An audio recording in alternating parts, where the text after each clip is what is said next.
गडचिरोली जिल्ह्यात लागू असलेल्या दारूबंदी धोरणावर पुन्हा एकदा प्रश्नचिन्ह उपस्थित होत असून जिल्ह्यात सरसकट अधिकृत दारू दुकाने सुरू करण्याची मागणी काही नागरिक आणि कामगार वर्गातून होत आहे. स्थानिकांच्या मते जिल्ह्यात दारूबंदी असली तरी प्रत्यक्षात अनेक तालुके, ग्रामीण भाग आणि शहरांमध्ये छुप्या मार्गाने अवैध दारू विक्री मोठ्या प्रमाणावर सुरू आहे. त्यामुळे नागरिकांना आणि विशेषतः खाण क्षेत्रात काम करणाऱ्या कामगारांना जास्त दराने दारू खरेदी करावी लागत असल्याचा आरोप करण्यात येत आहे.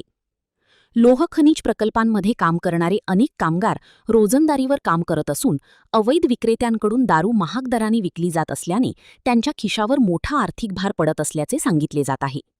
अधिकृत दुकाने सुरू झाली तर दारू नियंत्रित दरात मिळेल आणि काळा बाजार थांबेल, असे काही नागरिकांचे म्हणणे आहे.